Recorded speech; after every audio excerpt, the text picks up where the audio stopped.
My wife traveled for work once a month. Every third Thursday, she'd pack a small suitcase, kiss me goodbye, and fly to Chicago for what she called the regional conference. She worked in pharmaceutical sales, a demanding job with demanding travel. Or so I thought. My name is Thomas. I'm a civil engineer. I build bridges, highways, infrastructure, things that are supposed to last. I thought my marriage was one of them. For 3 years, I never questioned the trips. Amanda would leave Thursday morning, return Friday night, and tell me about boring presentations and bad hotel food. I had no reason to doubt her, until her company sent me a calendar invite. It was a mistake, an administrative error.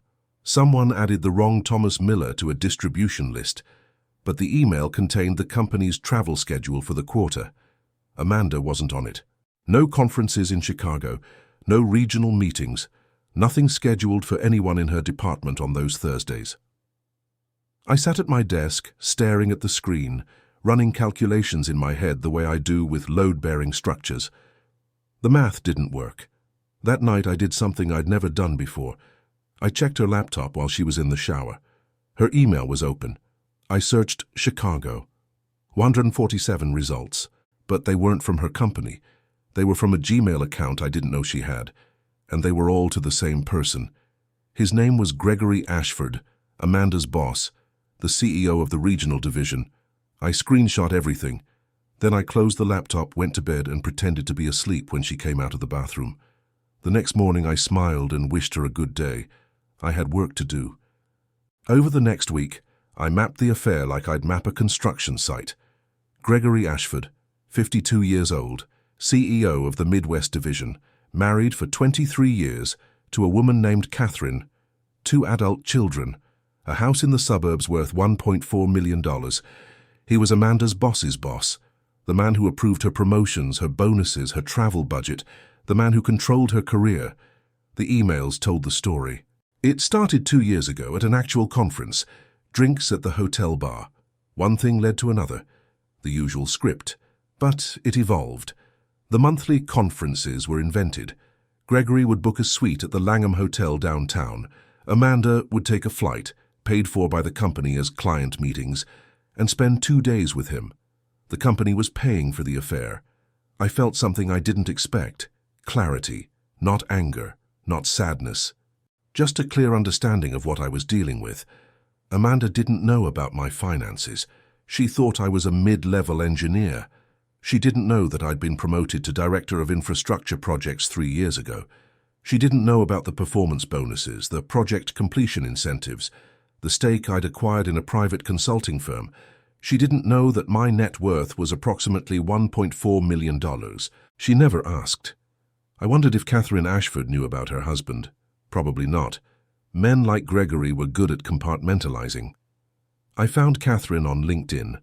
Pediatric oncologist at Northwestern, board member of 2 charities, impressive credentials, a woman who'd built her own career while her husband built lies.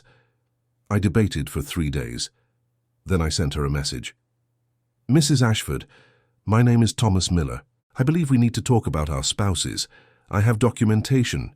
She replied within the hour. We met at a coffee shop far from both our neighborhoods. Katherine Ashford was composed, professional, the kind of woman who delivered devastating diagnoses to parents and maintained her composure.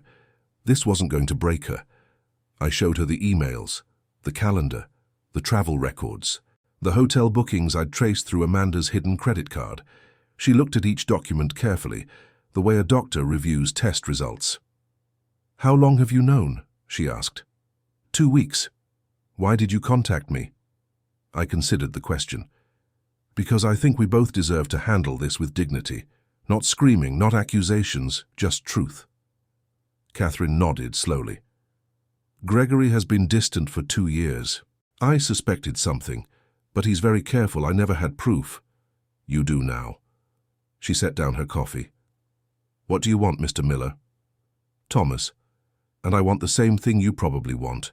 A clean exit, protection of assets, and consequences for the people who thought we were too stupid to notice. Katherine almost smiled. You're very calm for a man whose wife is sleeping with my husband. I've had 2 weeks to process it. The anger passed. Now I'm just solving a problem. Over the next hour, we developed a plan. Katherine had resources I didn't. Access to their joint accounts, knowledge of Gregory's calendar, the ability to verify when the next conference was scheduled. I had evidence. Documentation that proved the affair was facilitated using company resources, a serious violation of corporate policy. Together, we had leverage. The next trip was scheduled in 3 weeks. Same pattern. Thursday and Friday. Gregory had told Katherine it was board meetings in Chicago. Amanda had told me it was the quarterly review. The Langham Hotel, Suite 1847, booked under a corporate account. We could just confront them separately, Katherine said. It would be easier. Easier for them, I replied. They'd control the narrative, deny, minimize, blame us. I want them to understand that we know everything, and I want them to see us standing together when they realize it. Katherine was quiet for a moment. You want to check into the hotel? Yes, both of us, on the same night. And do what? Nothing dramatic. We don't need to catch them in the act. We just need to be there. In the lobby. When they come down for dinner. Together. She considered it. Gregory will lose his job. The company has strict policies about executives having relationships with subordinates. If this becomes known, that's his consequence to face. And Amanda? She'll lose everything she thought she was gaining. Katherine looked at me for a long moment. Then she extended her hand. I'm in. We spent the next 3 weeks preparing. I consulted a divorce attorney, documented every asset Amanda might claim, organized evidence of the affair that would hold up in court. Katherine did the same. She also quietly moved significant assets to protected accounts, trusts for her children, retirement funds in her name alone. We weren't doing anything illegal. We were simply preparing for what was coming. I continued my routine, went to work, came home, kissed Amanda goodbye when she left on her trip. Have a good conference, I said, carrying her suitcase to the car. Thanks, honey, I'll call you tonight. She wouldn't. An hour after her flight took off, I drove to the airport and boarded my own flight to Chicago. Katherine was already there. The Langham Hotel is beautiful. Marble floors, crystal chandeliers, staff in impeccable uniforms. The kind of place where people conduct affairs because it feels sophisticated rather than sordid. Katherine and I checked into separate rooms. We didn't need to stage anything dramatic. We just needed to wait. At 7:15 p.m., we positioned ourselves in the lobby bar. 2 colleagues having drinks after a long day. Nothing suspicious. At 7:32 p.m., the elevator opened. Gregory Ashford stepped out first. Tailored suit, confident stride. Amanda followed, her hand on his arm, laughing at something he'd said. They looked happy, comfortable, like a couple who'd done this many times. They didn't see us at first. They walked toward the restaurant, Gregory's hand moving to the small of Amanda's back. Katherine stood up. Gregory. One word. His name, spoken clearly across the lobby. He turned. The color drained from his face in approximately 2 seconds. Amanda saw me next. I didn't move from my chair. I just raised my glass slightly, the way you acknowledge someone at a party. The 4 of us stood frozen for a moment. The lobby continued around us, guests checking in, staff moving efficiently, but in our small circle, time had stopped. Gregory tried to recover first. Katherine, what are you— This isn't— Don't! Her voice was ice. I've seen the emails, the hotel receipts, the calendar. Don't insult me by lying. Amanda looked at me with something between fear and defiance. Thomas, how did you— Your company calendar, I said. Also the laptop, also the credit card statements. You weren't as careful as you thought. Gregory stepped forward. Listen, we can discuss this privately. We will, Katherine interrupted, with our attorneys, both of whom have copies of everything. I stood and walked over, standing next to Katherine. Not aggressively, just present. You should also know, I said quietly, that evidence of this affair, including the use of company resources, has been documented. The HR department will be notified on Monday. Gregory went pale. You can't. That would destroy— That would hold you accountable, Katherine corrected. Something you should have considered before booking suites on the corporate account. A hotel manager approached, sensing tension. Is everything all right here? Everything's fine, I said. We were just leaving.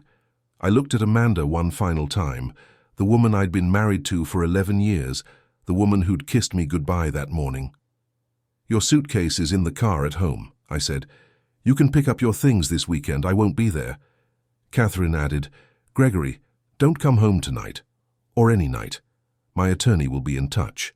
We walked out of the Langham together, Katherine and I, leaving them standing in that beautiful lobby surrounded by strangers who had no idea what had just happened. Outside, the Chicago night was cold but clear. "Do you want to get dinner?" Katherine asked.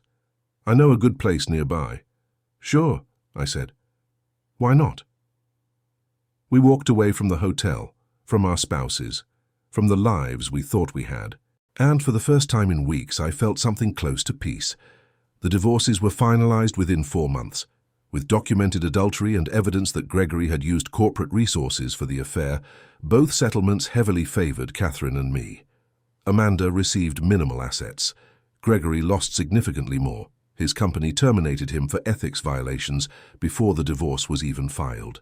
Last I heard, he was consulting for a small firm in another state, a significant fall from CEO. Amanda sent messages for a while. Apologies, explanations, requests to talk. I read none of them. There was nothing left to discuss. Katherine and I stayed in touch.